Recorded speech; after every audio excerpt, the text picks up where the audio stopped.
সম্ভব হতো তো, রাজ্য সরকার ইচ্ছে করে করেনি। রাজ্য সরকার ডেমোগ্রাফি চেঞ্জ করতে চায়, বাংলার জনবিন্যাস চেঞ্জ করতে চায়, পরিবর্তন করতে চায়।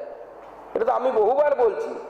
বাঙালির সামনে যে বিপদ অপেক্ষা করছে, 1947 সালে যে বিপদ অপেক্ষা করছিল, যে পশ্চিমবঙ্গ যদি না তৈরি হতো, আজকে মমতা বন্দ্যোপাধ্যায় হোক বা সুকান্ত মজুমদার হোক বা এখানে জ্যোতির্ময় সিং মাহাতো হোক বা অন্যান্যরা হোক, তারা অন্য রাজ্যে গিয়ে রিফিউজি হয়ে থাকতাম।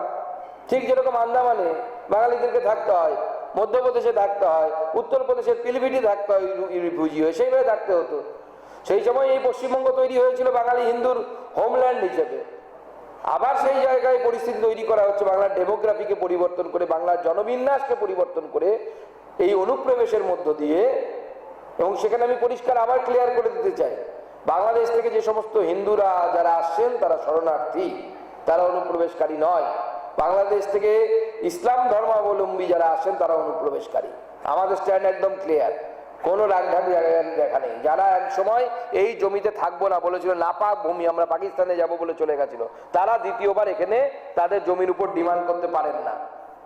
সেই জন্য যদি কোনো মুসলিম এখানে আসেন বাংলাদেশ থেকে, ভারতবর্ষের মুসলিমরা, পশ্চিমবঙ্গের যারা নাগরিক, তারা সম্মানীয় নাগরিক, তারাও ভারত মাতার সন্তান।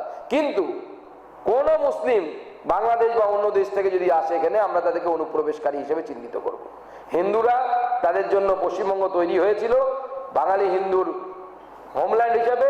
2014 সাল পর্যন্ত যারা এসেছেন তাদেরকে আমরা সিএ এর মাধ্যমে নাগরিকত্ব দিচ্ছি এখনো। এবং আমি ব্যক্তিগতভাবে, এটা আমার ব্যক্তিগত মত মনে করি, বাঙালি হিন্দু যদি ধর্মীয় কারণে পৃথিবীর কোনো জায়গায় যদি কোনোভাবে ডিসক্রিমিনেশন বা অত্যাচারের সম্মুখীন হয়, তার পশ্চিমবঙ্গে ফিরে আসার অধিকার আছে।